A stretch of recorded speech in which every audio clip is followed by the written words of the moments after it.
साक्षात भगवान ब्रह्मदेव का वो सबसे शक्तिशाली पुत्र जिसने स्वयं नारायण को ही युद्ध के लिए ललकार दिया था और अपने आराध्य से दो दो हाथ करने की इसी भयंकर प्यास में इस महान योद्धा ने एक अंधेरी गुफा में पूरे 2 युगों तक इंतजार किया। और फिर द्वापर युग में भगवान कृष्ण के साथ शुरू हुआ 28 दिनों का सबसे खौफनाक महायुद्ध। कहानी आरंभ होती है सत्य युग से, जब ब्रह्मा जी के जम्हाई लेते समय उनके मुख से एक अत्यंत शक्तिशाली बालक का जन्म हुआ, जाम्बवंत। ये साक्षात ब्रह्मा जी के मानस पुत्र थे, जिनके अंदर 100 करोड़ शेरों की ताकत थी। ये ब्रह्मांड के इकलौते ऐसे योद्धा थे जिनकी ताकत स्वयं हनुमान जी के बराबर थी।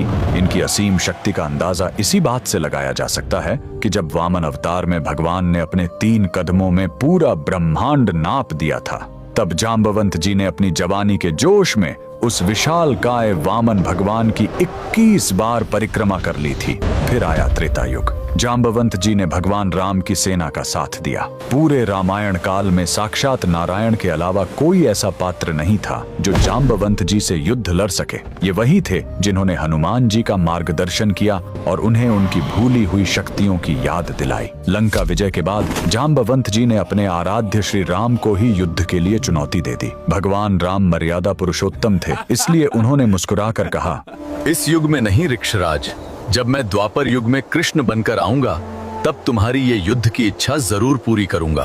बस इसी एक युद्ध के इंतजार में जाम्बवंत जी गुजरात के पोरबंदर में स्थित राणावाव की इस खौफनाक गुफा में चले गए और युगों तक अपने प्रभु का इंतजार करने लगे। समय का पहिया घूमा और द्वापर युग आ गया। एक दिन भगवान श्री कृष्ण स्यमंतक मणि की खोज में जंगल में भटकते हुए उसी अंधेरी गुफा के अंदर पहुंच गए। वहां उन्होंने देखा कि जाम्बवंत जी की पुत्री उस चमत्कारी मणि से खेल रही है। जैसे ही कृष्ण ने मणि लेने की कोशिश की, जाम्बवंत जी ने उन्हें युद्ध के लिए ललकार दिया। फिर शुरू हुआ ब्रह्मांड का सबसे भयंकर मल्ल युद्ध। ये युद्ध 1 या 2 दिन नहीं बल्कि बिना रुके लगातार 28 दिनों तक चला। 28वें दिन उस अजेय और बलशाली जाम्बवंत का शरीर पसीने से कांपने लगा। उनका रोम रोम यह चीख कर कह रहा था कि पूरे ब्रह्मांड में साक्षात नारायण के अलावा किसी देव या दानव में इतनी ताकत नहीं जो जाम्बवान को युद्ध में घुटने टेकने पर मजबूर कर सके। तब श्री कृष्ण ने अपने उस अलौकिक रूप के अंदर मर्यादा पुरुषोत्तम श्री राम का दर्शन दिया।